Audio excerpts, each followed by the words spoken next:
ನಮಸ್ಕಾರ. Doctor Anjanappa, surgical gastroenterologist. ನೋಡಿ, ಎದೆ ಉರಿ, ಎದೆ ನೋವು ನೋಡಿ, ಎದೆ ನೋವು ಬೇರೆ, ಎದೆ ಉರಿ ಬೇರೆ.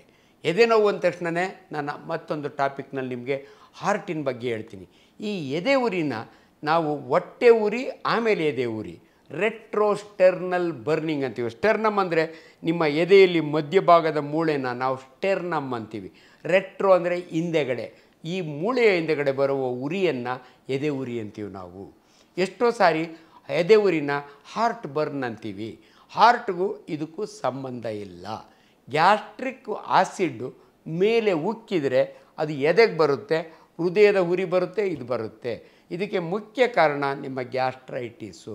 ಒಂದು ಸಾರಿ ಗ್ಯಾಸ್ಟ್ರೈಟಿಸ್ ಅಂದರೆ ಅದಕ್ಕೆ 3 ಕಾರಣ: ಹರಿ, ವರಿ, ಕರಿ. ನೀವು ಸರಿಯಾಗಿ ಊಟ ಮಾಡಿದಿದ್ರೆ, ತುಂಬ ಉಪವಾಸ ಮಾಡಿದರೆ, ಇರ್ರೆಗ್ಯುಲರಾಗಿ ಊಟ ಮಾಡಿದರೆ ನಿಮಗೆ ಎದೆ ಉರಿ ಬರುತ್ತೆ. ಬಟ್ ಯಾರಿಗೆ ಎದೆ ಉರಿ ಬರಲಿ, ಈಚೀಚೆಗೆ ನೀವು ನೋಡಿದಿರಿ, ನನ್ನ ಆತ್ಮೀಯ ಪುನೀತ್ ರಾಜ್ಕುಮಾರ್ ಸತ್ತ ಮೇಲೆ ಪ್ರತಿಯೊಬ್ಬರಿಗೂ ಭಯ, ಎದೆ ಉರಿ ಅಂದರೆ ಹಾರ್ಟ್ ಅಟ್ಯಾಕ್ ಆಗ್ಬೋದಾ ಅಂತ. ಬಟ್ ನಾವು ಸ್ಪಷ್ಟತೆ ಕೊಡ್ತೀವಿ ನಿಮಗೆ.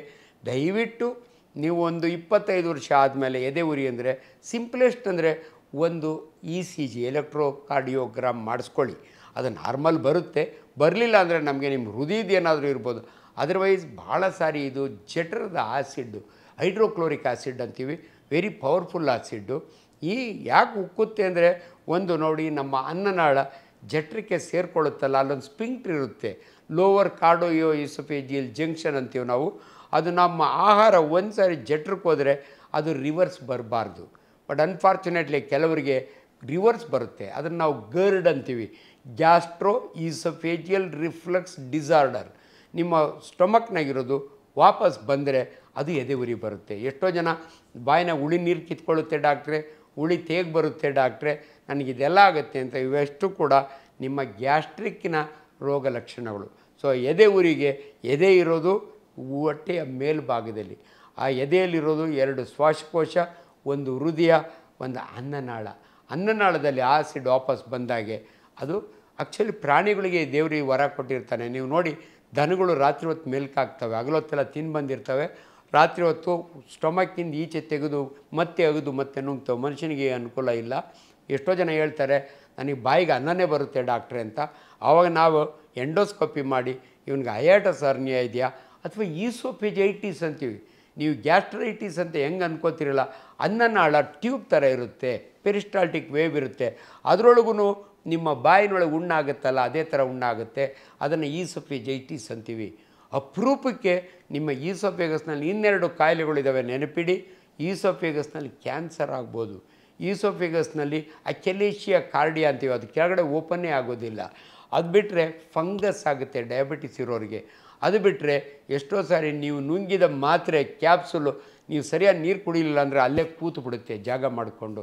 ಇವು ಅನೇಕ ಕಾಯಿಲೆಗಳಿರೋದ್ರಿಂದ ನಿಮಗೆ ಅದನ್ನು ನಾವು ಕಂಡುಹಿಡಿಯಲಿಕ್ಕೆ ಒಂದು ಗ್ಯಾಸ್ಟ್ರೋಸ್ಕೋಪಿ ಅಂತ ಮಾಡ್ತೀವಿ. ಗ್ಯಾಸ್ಟ್ರೋಸ್ಕೋಪಿ ಅಂದರೆ ಈಸಫೇಗಸ್ಸು, ಸ್ಟಮಕ್ಕು, ಡಿಯೋಡಿನಮ್, ಇಷ್ಟಕ್ಕೂ OGD ಅಂತೀವಿ ನಾವು, ಈಸಫೇಗೋ ಗ್ಯಾಸ್ಟ್ರೋ ಡಿಯೋಡಿನೋಸ್ಕೋಪಿ. ಅದನ್ನು ಮಾಡಿದರೆ ನಿಮಗೇನು ಪ್ರಾಬ್ಲಮ್ ಆಗಿದೆ ಅಂತ ಗೊತ್ತಾಗುತ್ತೆ. ಅದರಿಂದ ದಯವಿಟ್ಟು ನೀವು ಎದೆ ಉರಿಯನ್ನು ಹೆದರ್ಕೋಬೇಡಿ, ನೆಗ್ಲೆಕ್ಟ್ ಮಾಡಬೇಡಿ. 2 ಮಾತು ನಿಮ್ಗೆ ಹೇಳ್ತಾ ಇದ್ದೀನಿ. ಅನ್ನೆಸರಿ ಹೆದರ್ಕೊಂಡು ನನಗೆ ಹಾರ್ಟ್ ಅಟ್ಯಾಕ್ ಆಗಿದೆ ಅಂದ್ಕೋಬೇಡಿ. ಅಟ್ ದ ಸೇಮ್ ಟೈಮ್ ಇದೇನಿಲ್ಲ ಬೇಡಿ, ಸಿಂಪಲ್ ಅಂತ ನೀವೇ ಟ್ರೀಟ್ಮೆಂಟ್ ಇರಬೇಡಿ. ದಯವಿಟ್ಟು ಸ್ಮೋಕರ್ಸ್ ಇದ್ದರೆ ಸ್ಮೋಕ್ ಬಿಡಿ. ಎಲಡಿಕೆ, ಕಡ್ಡಿ ಪುಡಿ, ಪರ್ಟಿಕ್ಯುಲರ್ಲಿ ಟೊಬ್ಯಾಕೊ, ಹೊಗೆ ಸೊಪ್ಪು. Tobacco is one of the most irritant. ಆದ್ದರಿಂದ ದಯವಿಟ್ಟು ಟೊಬ್ಯಾಕೊ ಯಾವುದೇ ರೂಪದಲ್ಲಿ ಸ್ಮೋಕ್ ಆಗಲಿ, ಅಗಿದು ತಿನ್ನೋದಾಗಲಿ, ಅದನ್ನು ಅವಾಯ್ಡ್ ಮಾಡಿ ಅಂತ ಹೇಳ್ತೀನಿ. ಇದು ಭಾಳ ಇಂಪಾರ್ಟೆಂಟು. ಆ್ಯಂಡ್ ಸಾಕಷ್ಟು ನೀರು ಕುಡಿಯಿರಿ. ಭಾಳ ಜನ ನೀರು ಕುಡಿಯೋದಿಲ್ಲ.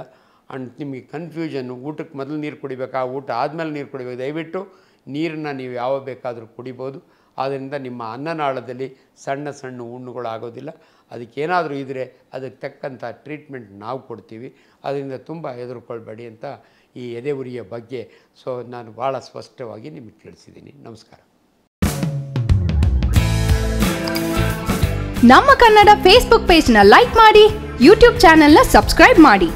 For more updates click on the bell icon. ನಮ್ಮ ಕನ್ನಡ ಡಿಜಿಟಲ್ ಮೀಡಿಯಾ.